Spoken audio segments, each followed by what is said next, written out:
بسم اللہ الرحمن الرحیم۔ رمضان المبارک 2022 کی آج پہلی تاریخ ہے اور قرآن پاک کی جس آیت کا ترجمہ اور تفسیر آج ہم سنیں گے وہ قرآن پاک کی پہلی سورت فاتحہ کی پہلی آیت ہے، گویا کہ یہ قرآن مجید کا آغاز ہے۔ اللہ تعالیٰ قرآن مجید میں ارشاد فرماتا ہے، اعوذ باللہ من الشیطان الرجیم، بسم اللہ الرحمن الرحیم، الحمد للہ رب العالمین۔ ترجمہ: سب تعریفیں اللہ کے لیے ہیں جو تمام جہان والوں کا پالنے والا ہے۔ تفسیر: الحمدللہ، سب تعریفیں اللہ کے لیے ہیں کے تحت مفتی صاحب فرماتے ہیں یعنی ہر طرح کی حمد اور تعریف کا مستحق اللہ تعالیٰ ہے، کیونکہ اللہ تعالیٰ کمال کی تمام صفات کا جامع ہے۔ حمد اور شکر کی تعریف۔ حمد کا معنی ہے کسی کی اختیاری خوبیوں کی بنا پر اس کی تعریف کرنا، اور شکر کی تعریف یہ ہے کہ کسی کے احسان کے مقابلے میں زبان، دل یا اعضاء سے اس کی تعظیم کرنا۔ اللہ تعالیٰ کی حمد و ثنا کرنے کے فضائل۔ حضرت جابر بن عبداللہ رضی اللہ تعالیٰ عنہ سے روایت ہے، نبی کریم صلی اللہ تعالیٰ علیہ وسلم نے ارشاد فرمایا، سب سے افضل ذکر لا الہ الا اللہ ہے اور سب سے افضل دعا الحمدللہ ہے۔ حضرت انس بن مالک رضی اللہ تعالیٰ عنہ سے روایت ہے، نبی کریم صلی اللہ تعالیٰ علیہ وسلم نے ارشاد فرمایا، اللہ تعالیٰ بندے کی اس بات سے خوش ہوتا ہے کہ وہ جو کچھ کھائے تو اللہ تعالیٰ کی حمد کرے اور جو کچھ پیے تو اللہ تعالیٰ کی حمد کرے۔ حمد سے متعلق شرعی حکم۔ خطبے میں حمد واجب، کھانے کے بعد مستحب، چھینک آنے کے بعد سنت، حرام کام کرنے کے بعد حرام، اور بعض صورتوں میں کفر ہے۔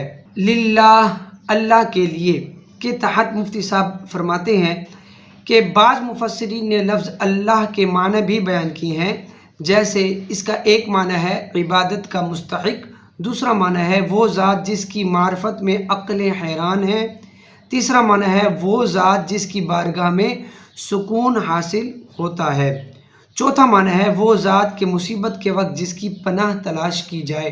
رب العالمین، وہ سارے جہان والوں کا مالک ہے کے تحت فرماتے ہیں، لفظ رب کے کئی معنی ہیں، جیسے سید، مالک، معبود، ثابت، مصلح، بتدریج مرتبہ کمال تک پہنچانے والا، اور اللہ تعالیٰ کے علاوہ ہر موجود چیز کو عالم کہتے ہیں اور اس میں تمام مخلوقات داخل ہیں۔